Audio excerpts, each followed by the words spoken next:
Jadi saya ketemu ada kelompok ngaku tarekat, amalannya hanya zikir saja, salat tidak. Ini hati-hati Pak, ini aliran sempalan. Ini semakin saya jelaskan nih. Apa yang telah kita singgung sebelumnya diperjelaskan lagi dalam bab ini, supaya kita hati-hati, waspadalah. Tahu waspadalah? Ya. Kalau saya tambah lagi, waspadalah dan siaga satu. Saya kata.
Bismillahirrahmanirrahim. Alhamdulillahirabbil alamin. Allahumma salli ala nuril anwar wa sirril asrar wa tiryakil aghyar wa miftahi babil yasar sayyidina wa maulana Muhammadin al-mukhtar wa alihi al-athhar wa ashabihi al-akhyar adada ni'amillahi wa ibdalihi.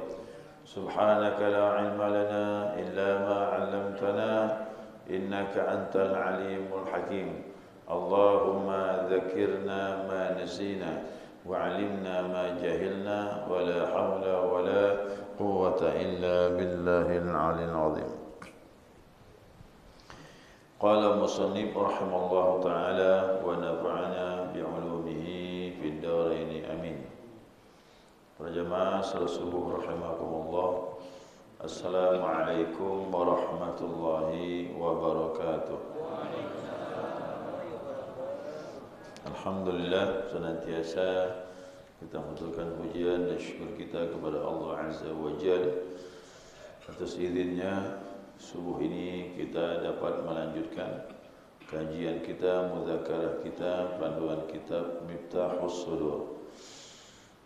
Ini melanjutkan ungkapan berikutnya dari pengarang kitab. Ya, wa innana in qulna inna syuyukhal arifina billah. Nah, sesungguhnya jika kita mengatakan bahwa syekh-syekh yang arif billah itu, ya, syekh itu guru, al-arif billah itu orang yang sudah mengenal Allah. Kalau dikatakan arif billah berarti dia seorang wali Allah. Tarekat itu identik dengan kewalian. Gurunya harus seorang wali. Kalau tanpa seorang wali, dia tidak bisa membimbing rohani murid. Karena tarekat itu bimbingan rohani. Nah, jadi katakan arif billah berarti orang itu sudah arif, sangat-sangat mengenal Allah. Tapi selama ini keliru. Disebut nama arif coba. Maknanya apa?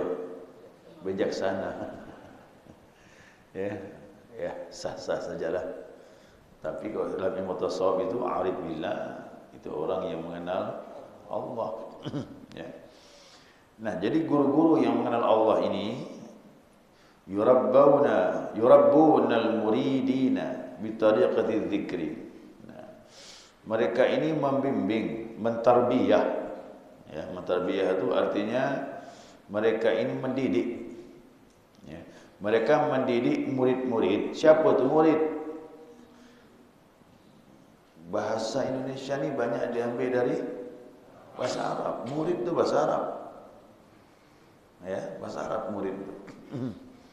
Nah, diartikan murid dalam ilmu tariqah orang yang berkehendak menuju kepada Allah.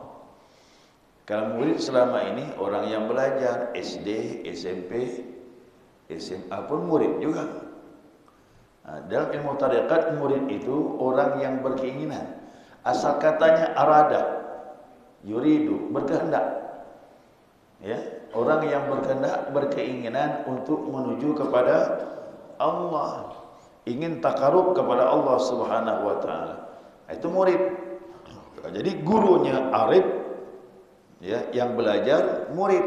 Nah, gitu dia. Gurunya arif billah, sedangkan muridnya orang yang berkeinginan untuk mendekatkan diri kepada Allah. Nah, pendidikan guru ini bitariqiz zikri, dengan jalan zikir. Hampir semua tarekat, 40 lebih tarekat yang mu'tabarah di dunia ini, seluruh dunia telah dikumpulkan ulama. Tarekat yang mu'tabarah, yang benar, yang namanya berbeda-beda, tapi amalannya satu, menuju kepada Allah Subhanahu wa taala. Jangan dipelintir nih ya. Jangan dipelintir, artinya aliran itu bermacam-macam aliran mereka. Bukan aliran, sama nama saja, mengikuti guru-guru. Yang dikemas oleh Syekh Abdul Qadir Jailani namanya Qadiriyah. Yang dikemas oleh Syekh Bahaduddin Naqsyabandi namanya Naqsyaband. Yang dikemas oleh Syekh Muhammad Sattar namanya Sattariyah. Yang dikemas zikir-zikir oleh Muhammad As-Saman namanya Samani. Nama saja, tapi semuanya mengamalkan la ilaha, itu amalannya satu. Ya, cuman guru-guru ini rohaninya membimbing murid. Masing-masing guru itu arif billah. Masing-masing guru itu wali Allah. Masing-masing guru itu bisa mengantarkan rohani muridnya menuju kepada Allah. Makanya mereka bernisbahkan kepada gurunya. Guru inilah yang mengantarkan mengenal kepada Allah. Walaupun namanya berbeda-beda, 40 lebih, tapi satu amalannya tetap ilahi anta maksudi, mengantarkan murid menuju kepada Allah. Satu saja tujuannya. Nah, jadi kalau identik, oh ini tarekat ini zikir, tarekat ini zikir, tarekat, semua tarekat mayoritas mengamalkan zikir. Jangan salah paham. Lalu adalah aliran-aliran sempalan, cukup zikir saja, yang lain tak dilakukan. Wah, ini sesat lah. Jangan salah paham. Maka dijelaskan ya. Ini jelaskan ya. Fala naqsidu annahum yanhauna an ghairihi min at-ta'at. Jadi kalau guru-guru tarekat ini mengajarkan semuanya dengan zikir, bukanlah yang dimaksudkan mereka melarang melaksanakan ketaatan yang lain. Bukan. Ketaatan yang lain tetap hukumnya wajib. Kalau yang wajib, ketaatan yang lain pun menjadi sunnah dalam ilmu tarekat kalau amalnya sunnah.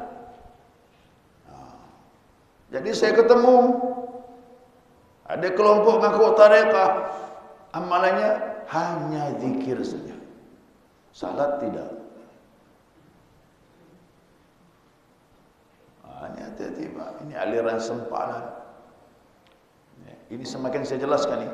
Apa yang telah kita singgung sebelumnya diperjelaskan lagi dalam bab ini, supaya kita hati-hati, waspadalah. Tahu waspadalah? Ya. Kalau saya tambah lagi, waspadalah dan siaga satu. Nah ini saya wanti-wanti, memang jangan salah jalan. Jadi kalau ada tarekat melanggar syariat, udah, itu bukan tarekat, itu terikat. Udah kena ikat dah dengan hawa nafsu tu. Itu hawa nafsu yang mengikat itu dah. Udahlah malas. Bilang ya malas, sudah selesai. Kenapa kau tak salat? Udah sampai. Bukan udah sampai kau malas. Siapa gurumu? Syaitan. Ya, syaitan gurunya Pak. Yang bilang ni wali Allah sendiri, Syekh daripada Abu Yazid Al-Bustami. Ini wali besar. Apa beliau menyatakan? man laisa lahu syekh fa syaikhu syaitan. Siapa yang tak punya guru dalam tarekah ini, maka gurunya syaitan. Fisiknya manusia, tapi dalamnya maaf syaitan. Ini saya jelaskan sekarang biar lebih jelas dan hati-hati. Ya, jangan sampai salah jalan. Tidak ada guru tarekat yang sudah mengenal kepada Allah berani menyepelekan syariat itu, tidak ada. Bohong mereka itu. Nah. Innama naqsidu annahum yuzakkuna al-arwah fi janbillahi ta'ala min tariqis sufiyah min dzikrillahi ta'ala atau min dzikrillahi ta'ala. Nah, jadi yang dimaksudkan sini sesungguhnya mereka itu guru-guru kita ini yang seluruh tarikat yang mu'tabarah itu mensucikan roh. Dia mengajarkan mensucikan roh. Roh kita ini fi janbillah. Roh kita ini berada di sisi Allah. Kenapa orang itu jauh daripada Allah? Rohnya kotor. Itu saja. Kalau rohnya bersih, dia akan tahu Allah sangat dekat dengan dia. Yang diartikan dalam Al-Quran itu, wa nahnu aqrabu ilaihi min hablil warid. Kami dekat kepadanya lebih dari urat nadinya. Ayo, ini biar paham nih. Bukan Allah tu menempel di urat nadi, bukan. Ini salah paham lagi. Cuman diberi perumpamaan. Sejauh mana kita dekat sama Allah. Ayo, ini tubuh. Tubuh kita ini ada pengendalinya. Pengendalinya kalbun. Kalbun ini ada pengendalinya. Dia di bawah tuntunan roh.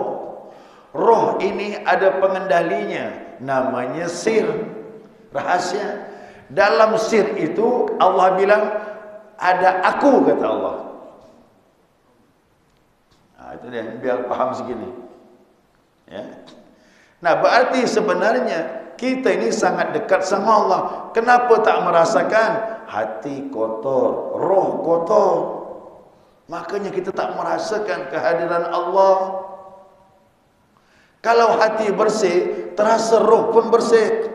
Kalau roh bersih, nah disitulah kita merasakan Allah lebih dekat dari tubuh kita sendiri. Ayo. Yang berhubungan dengan Allah roh. Sedangkan jasad bergantung dengan roh.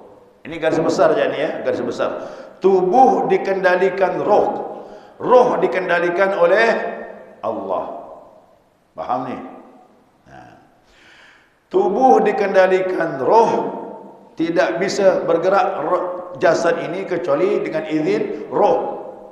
Dan roh tidak beraktivitas kecuali dengan izin Allah Subhanahu wa taala. Nah, kalau roh bersih akan terasa Allah itu sangat dekat dengan kita. Karena antara Allah dengan kita ini yang dekat jasad atau roh? Jasad atau roh? Nah, sekarang masalahnya kalau roh bersih akan terasa Allah lebih dekat daripada tubuh kita sendiri. Paham tu?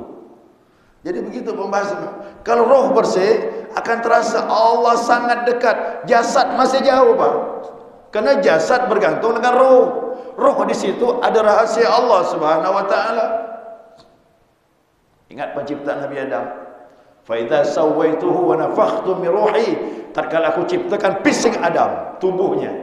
Tubuhnya sudah sempurna seperti kita ini. Wa nafakhtu min ruhi, aku tiupkan padanya rohku. Di situ ada rahasia Allah dalam roh.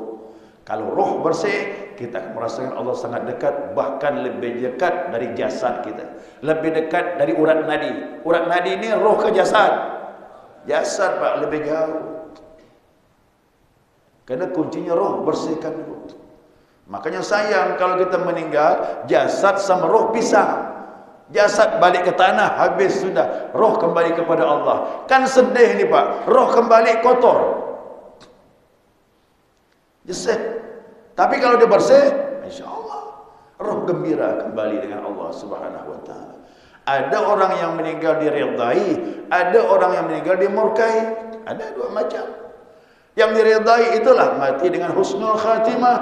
Yang dimurkai mati dengan su'ul. Kembali rohnya kotor, Allah murka dengan kita, dibersihkan dulu. Tarekat suruh bersihkan sekarang, jangan nanti udah mati belum bersihkan. Itu tarekat. Yang membersihkannya guru-guru rohani kita, para wali Allah. Kalau bukan wali Allah tidak bisa bersihkan roh kita ini.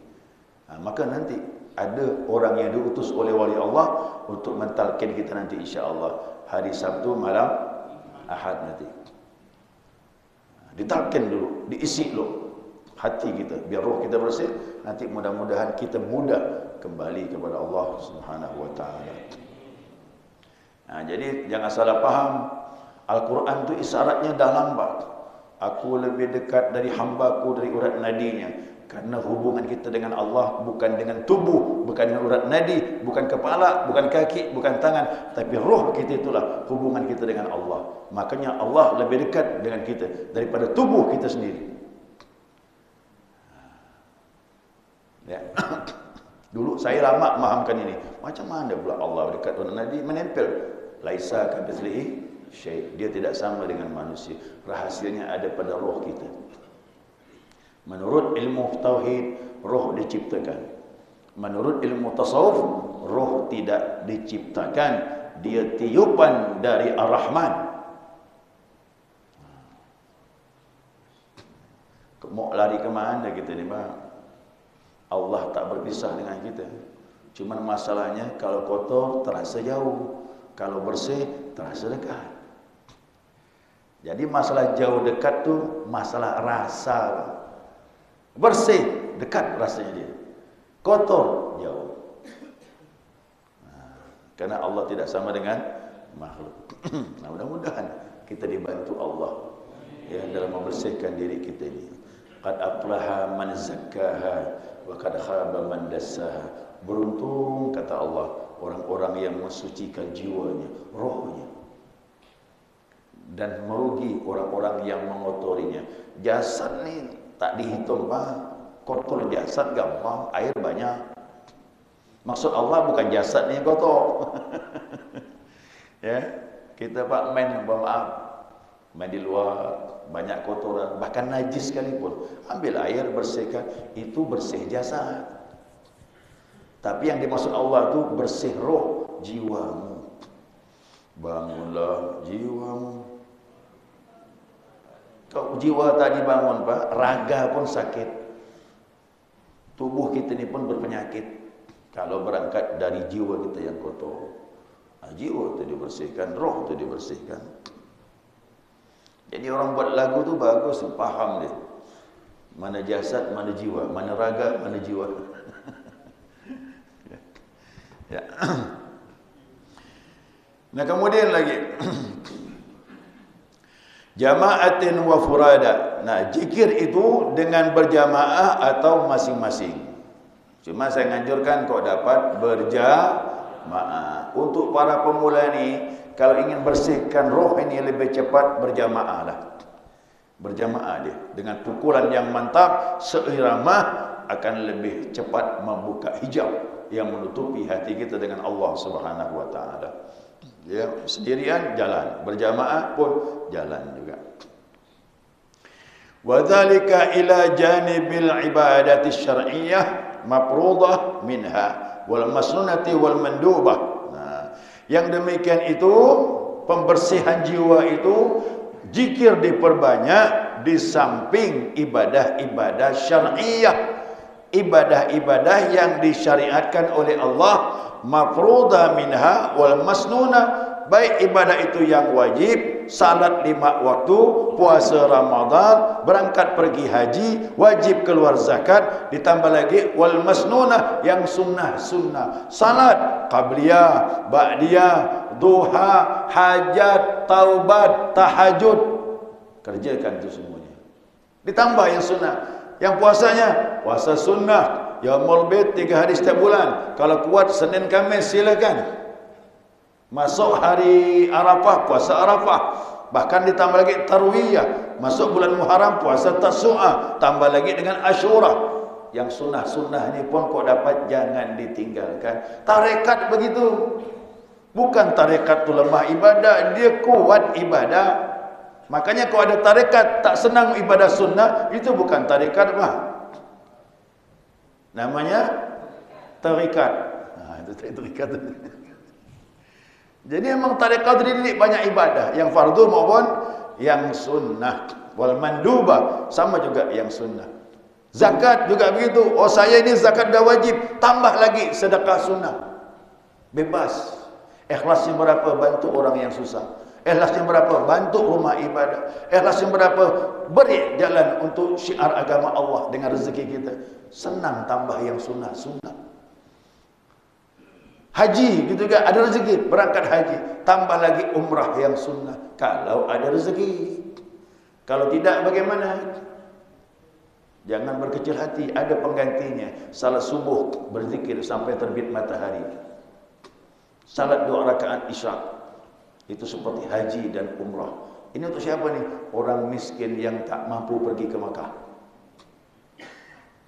Kapan lagi? Hari Jumat. Hari Jumat itu hajinya orang-orang fakir dan miskin. Tak mampu ke Mekah, betul-betul saja hari Jumat datang awal, mandi Jumat, pakai minyak wangi, beradab, tak ada banyak ngomong, dengar khutbah, salat 2 rakaat, berdoa banyak-banyak, insya-Allah sama nilai haji bagi orang fakir kalau betul. Yang tak mampu bersedekah, Pak Ustaz, saya berzikir ni sunnah tak mampu nak bersedekah. Kenapa? Saya miskin. Kalau miskin ngaku miskin tak apa-apa. Jangan miskin ngaku kaya. Ya ngaku saja miskin sudah. Makanya sahabat miskin ngaku, ya Rasulullah, aku ni tak bisa mengejar amalan mereka. Kenapa kata Nabi? Mereka zakat. Mereka salat, kami salat, tapi mereka zakat. Kami tak ada zakat. Mereka bersedekah, kami tak mampu bersedekah. Kata Nabi, kullu tasbihin sadaqah, wa kullu tahmidin sadaqah, wa kullu tahlilin sadaqah. Takbir, tahmid, takbir itu sedekah kata Nabi. Artinya apa? Banyak-banyak zikir. Itu sudah termasuk sedekah.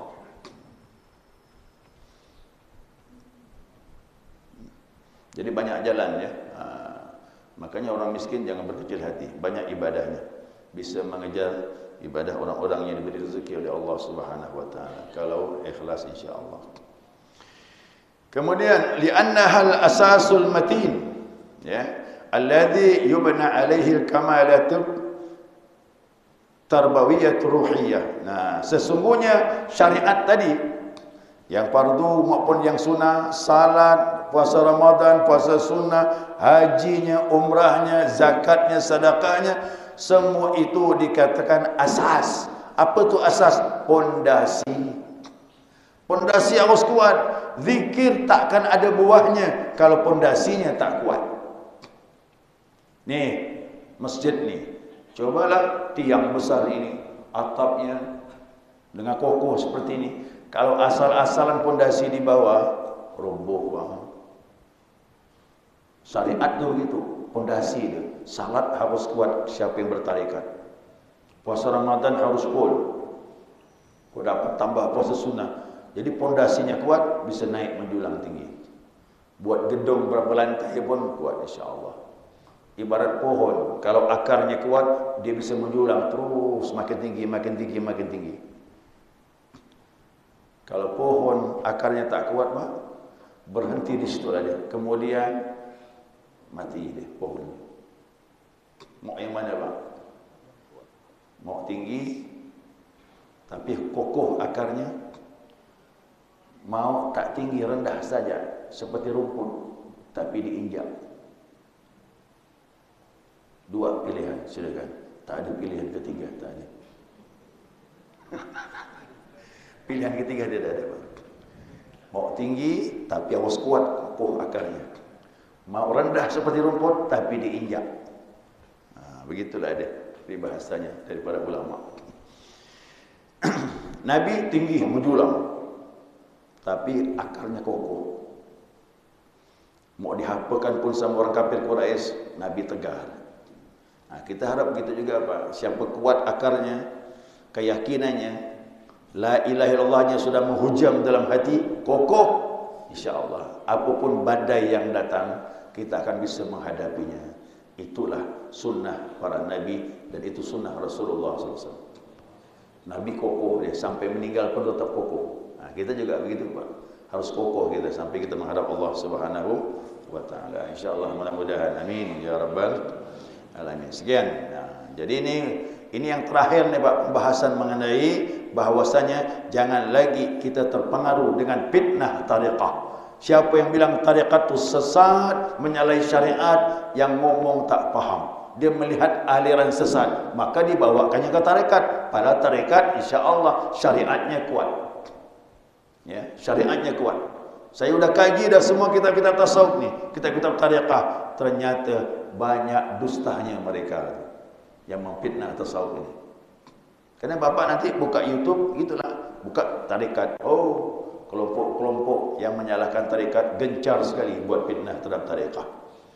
Ya, maka saya pun tak setuju juga kalau ada aliran yang tidak salah. Jangan kata tarekat, apapun paham dia. Kalau sudah tak salah, tak betul sudah. Ya, larilah sejauh-jauhnya. Sebagaimana engkau lari dari singa. Laju tu Pak. Oh, paling laju tu rasanya lari tu. Kau dikejar singa. Artinya jangan dengarkan, jauh hindari sudah. Kan itu sesat dan menyesatkan. Ya. Sama siapa? Sama orang pun stop. Jadi harus dari awal. Jadi saya ini kok begini saya bilang. Ini takdir ini kan intinya kan la ilaha illallah. Baik. Waalaikumsalam warahmatullahi. Tahlil kalimat la ilaha illallah. Ditambah an. Jadilah budaya tahlilan. Mana tahlilan? Tuh tempat orang meninggal 3 hari. Mana tahlilan? Itu tempat sianu malam ini malam ke-7. Orang sudah tahu tahlilan itu mengirim doa kepada Allah, kepada roh yang sudah meninggal. Nah, kenapa disebut tahlilan? Istilah ini identik dengan kalimat la ilaha illallah. Karena di dalam tahlilan yang dominan itu yang paling banyak inilah zikirnya. Ini yang paling banyak, maka diistilahkan dengan tahlilan. Tetapi ulama telah menyusun untuk tahlilan qul huwallahu ahad, al-falaq, an-nas, alif lam mim 5 ayat, ayatul kursi, amanah rasul ke bawah, lillahi ma fis samawati ke bawah, kemudian lagi tambah lagi dengan zikirnya, tambah lagi salawatnya, tambah lagi istighfarnya. Ini kemasan para ulama. Artinya mengirimkan pahala qul huwallahu ahad, al-falaq, an-nas, ayat kursi, lillahi ma fis samawati, zikir la ilaha illallah, salawat nabi, istighfar. Itu dikemas semuanya, dijadikan satu, pahalanya sampaikanlah ya Allah kepada si fulan bin fulan. Sampai. Oh saya Pak Ustaz tak bisa banyak-banyak ni, mau cepat. Oh, singkat saja. Qul ahad, al-falaq, an-nas, kirimkan sampai. Oh Pak Ustaz, saya lebih senang la ilaha illallah saja. Baca la ilaha illallah, kirimkan pahalanya sampai. Oh Pak Ustaz, saya senang salawat ya 10 kali, kirim pahalanya sampai juga. Mau dipilih-pilih yang mana dikirimkan pun sampai. Cuman ulama mengemasnya Pak, begitu. Dilengkapkannya, ada Al-Qur'annya, ada zikirnya, ada salawatnya, ada istighfarnya. Nah, itu ulama yang buat. Tapi kalau dipilih salah satu kita kirimkan sampai juga. Kami baca maulid ni Pak. Tanya orang rumah. Ibu ni maunya apa? Maulid dan tahlil. Oh, ini lama ni Pak. Maulid juga, tahlil juga. Maka kami pun meringkas-ringkas. Begitu habis serakalan, ya Nabi salam alaika. Udah salawatan semua selesai sudah. Kemudian duduk. Duduk kami tak mulai lagi dengan qul huwallahu ahad, lama lagi. Jamaah nanti bisa garuk kepala ni. Lama ni. Jam berapa selesai dah ni? Mandang ke bawah Pak. Kampung tengah udah bunyi dah. Kerak, kerok, kerak, kerok kata dia. Tetap dia mengeluh Pak. Kalau kita mulai di Allah lagi. Makanya kami ringkas saja. Setelah mahalul qiyam, duduk daripada serakalan itu duduk, langsung afdalul dzikri la ilaha illallah. Gitu dia. La ilaha illallah. Langsung Pak. Jadi pahala maulid sama la ilaha illallah kita satukan, kita kirimkan sampai juga. Jadi identik mengirimkan pahala. Ada lagi mengirim pahala dengan sedekah. Tidak pakai bacaan. Ambil ni 100.000, titip ke masjid. Begitu masukkan ke kotak infak, ya Allah jadikan pahalanya untuk orang tuaku. Sampai juga. Tapi bukan dengan bacaan, dengan sedekah. Kemudian ada orang meninggal lagi, mau kirim pahala apa ni? Salat Pak Ustaz. Okey, salat. Usalli rak'atin lillahi ta'ala. Allahu Akbar. Setelah salat 2 rakaat selesai, ya Allah jadikan pahala salat 2 rakaat kepada almarhum, ampunkan dia, luaskan kuburnya, sampai juga dengan pahala salat. Banyak macam menyampaikan pahala ini kepada si mayat, dengan salat, dengan zikir, dengan sedekah. Bisa semua. Jadi kenapa disebut tahlilan? Identik dengan la ilaha illallah. Ini pengalaman saya waktu ke Pulau Serasan. Pulau Serasan, saya ceramah di sana. Pas ada jamaah di sana meninggal. Ya, meninggal jamaah di sana. Kami keliling itu ada 1 minggu. Kemudian dalam hari-hari itu ada yang meninggal. Jamaahnya pun pas ikut tausiah kami, Pak Ustaz, silakan ke rumah. Ya, pagi ini karena saya ceramahnya ba'da zuhur. Pagi ini bapak saya akan ditanam. Salat jenazah tolonglah, kata dia, Pak Ustaz mimpin. Nanti tahlilnya ada yang mimpin. Tahlil Pak. Habis salat jenazah tahlil. Ya. Berdiri. Allahu Akbar, Allahu Samad, ya Allahu Akbar, lama lagi. Salat jenazah udah selesai, tahlil berdiri ni. Persis tahlil waktu kita 3 hari itulah. Lamanya berdiri. Malam pun pergi tahlil ikut saya. Habis salat, habis tausiah, pergi ke rumahnya tahlil Pak Ustaz pergi lagi. Yang mimpin tahlil itu Pak Ali Zainal, Pak Ali Zainal Abidin nama. Zainal Abidin. Dia mimpin zikir. Abdul zikri fa'lam annahu la ilaha illallah. La ilaha illallah. La ilaha illallah. La ilaha illallah. La. Saya pakai tasbih ni Pak. Udah 100 masih jalan. La ilaha illallah. La ilaha illallah. Udah 100 Pak. Saya pandang udah lewat masih terus ni. Dia berhenti 165. 165 berhenti dia Pak. Terkejut saya. Selesai salat, selesai tahlilan saya panggil, Pak Haji. Banyak tahlil Pak Haji itu 165. Ya di sini emang begitu. Di sini emang begini kata Pak Haji itu bilang. Saya Pak Haji kok di Pontianak ni lari orang Pak Haji. 165 Pak, lumayan. Zikir la ilaha illallah itu. Lalu saya tanya lagi, kenapa 165? Yang memimpin di sini tahlil Pak harus orang tarekat katanya.